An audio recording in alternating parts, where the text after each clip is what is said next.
A reading from the book of Job. Oh, that I had one to hear me. Here is my signature. Let the Almighty answer me. Oh, that I had the indictment written by my adversary. Surely I would carry it on my shoulder. I would bind it on me like a crown. I would give him an account of all my steps. Like a prince, I would approach him. Then the Lord answered Job out of the whirlwind. Who is this that darkens counsel by words without knowledge? Gird up your loins like a man. I will question you, and you shall declare to me. Where were you when I laid the foundation of the earth? Tell me if you have understanding. Who determined its measurements? Surely you know. Or who stretched the line upon it? On what were its bases sunk? Or who laid its cornerstone? When the morning stars sang together and all the heavenly beings shouted for joy? Or who shut in the sea with doors when it burst out from the womb? When I made the clouds its garment and thick darkness its swaddling band, and prescribed bounds for it, and set bars and doors. And see, thus far shall you come, and no further, and here shall your proud waves be stopped. Since we last heard about Job, a lot has happened. To put the readings for today into their proper context, a little background information is in order.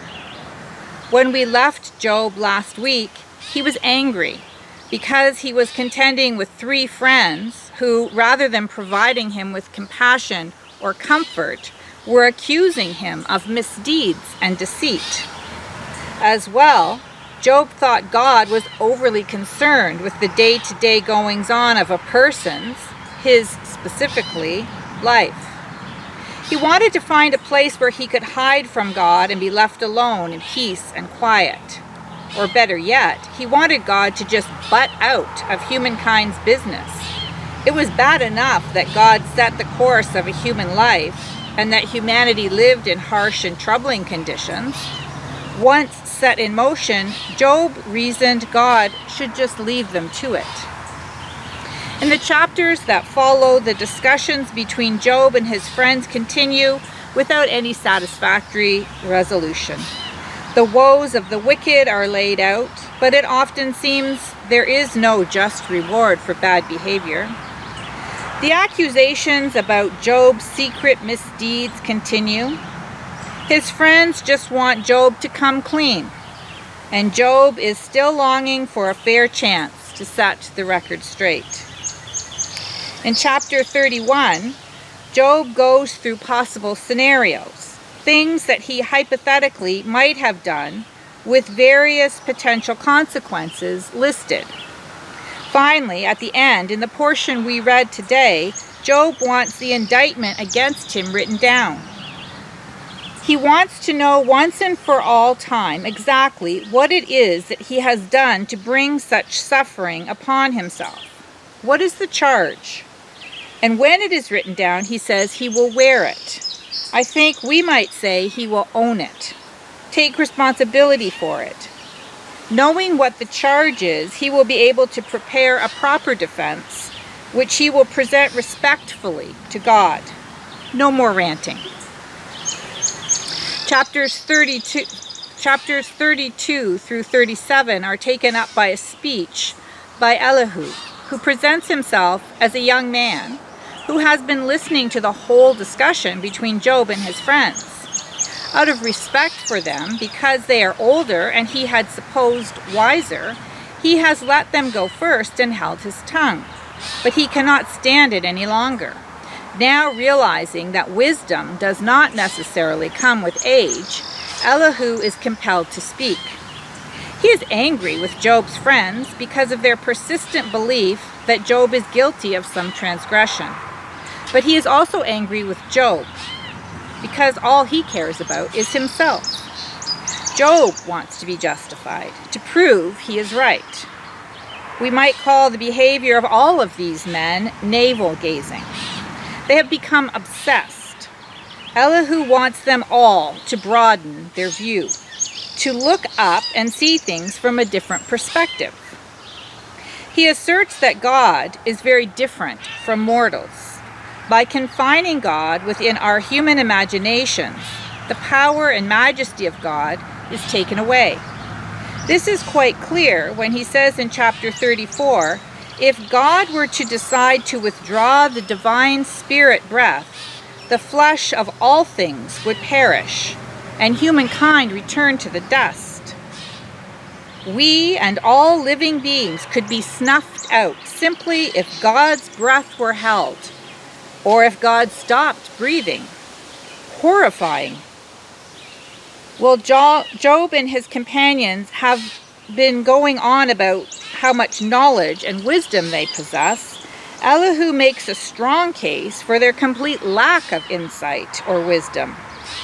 They think God is consumed with individual human moral decisions. But Elihu asks, what difference does it make to God whether we live doing good or evil? It matters to our fellow human beings. In fact, that matters very much. We are always encouraged by God to care for the poor, the orphans and the widows, the strangers in our land, to love our neighbors as we love ourselves, because we can make a huge difference in one another's lives. But that is a different sermon. To God, it makes little practical difference whether we actually follow the statutes and commandments, because God is great, greater than Job and his friends, and I suspect we thought. We do not and cannot know God. From time to time, you may have heard someone say, after a particularly unsettling event, you can never really know another person. No matter how close you are or how long you know a person, they can still surprise you. If this is true of human relationships, then how much truer is it when we consider God and our relationship with God? We think we know God, and we do know something about God.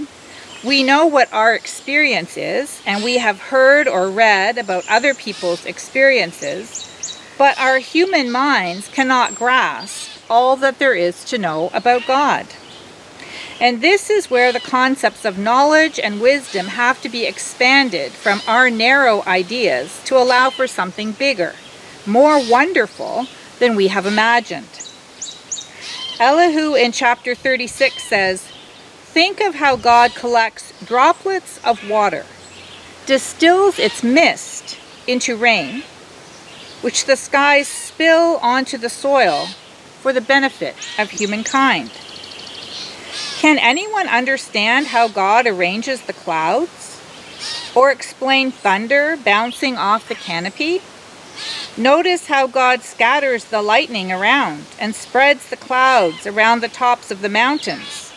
With their assistance, God nourishes the nations and provides them with an abundance of food.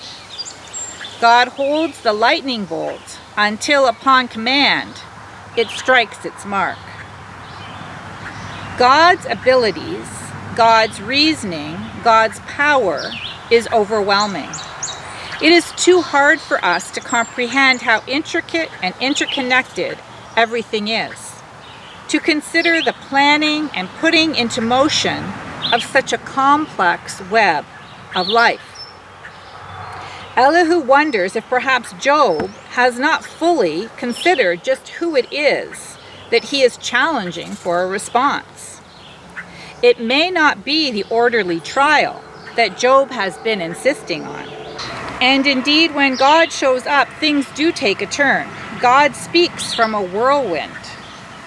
This could be the first sign that Job is in trouble. Job had been waiting for God to show up, even predicting at one point that God could crush me with a hurricane and without reason wound me over and over. But in all his complaining and searching for justice, Job's focus has not strayed from himself. His suffering, his loss, his pain, his quest for answers, his rude and unkind friends, his quarrel with God. Finally, here is his answer. Who is this obscuring my plans with such ignorant words? Hitch up your belt like the fighter you are. Now I will ask the questions, and you will answer me. Remember Dorothy and her friends, the Scarecrow, the Tin Man, and the Lion, as they approach the great and powerful Oz, whose booming voice echoes off the walls of the great chamber in which he resides? I believe that is how Job felt. Hauled up on the carpet, brought to awareness of something magnificent, fear and trembling would be the correct response. Who or what was this speaking?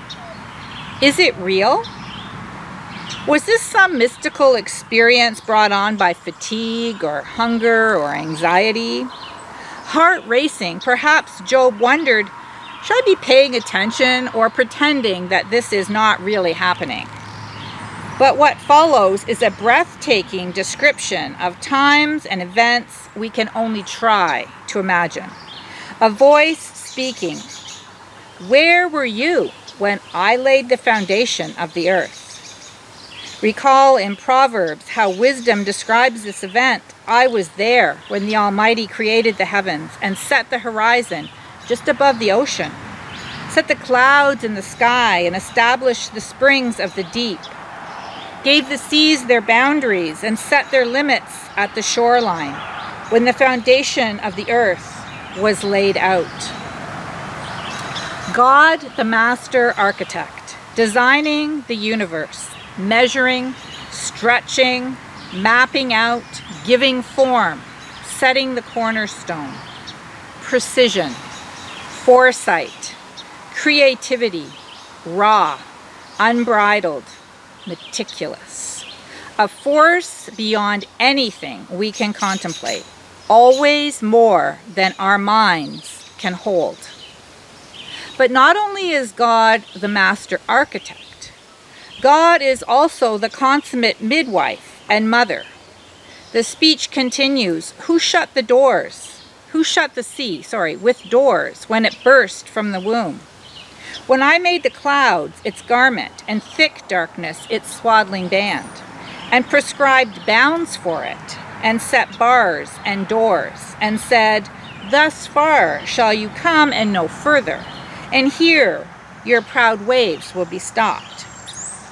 Balancing out or rounding out that innovative energy, expansive but disciplined, innovative and shepherded, constructive yet tender.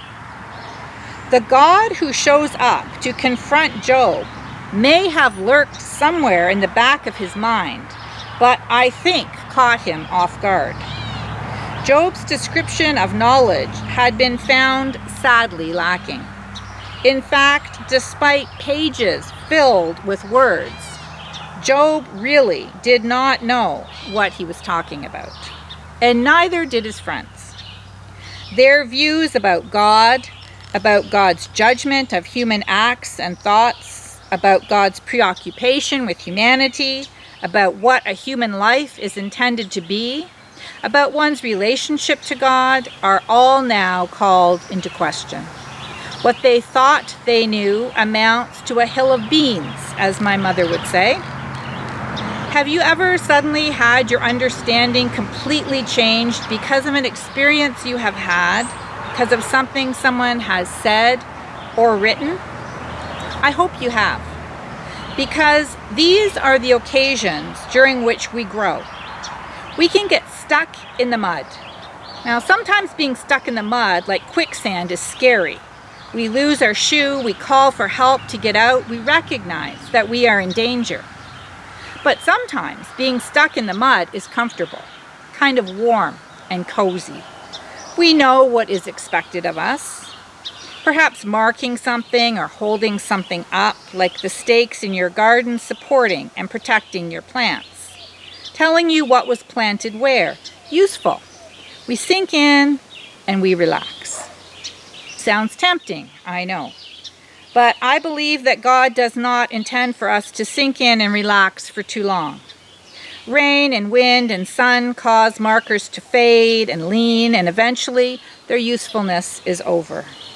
They might be left in the garden, but they no longer serve a purpose. God intends us to be on our toes, ready, eager, curious about what happens next. Call me crazy, but I remember something about Jesus saying we needed to have our lamps trimmed and ready, about not knowing the hour. God intends our faith to be active, alive.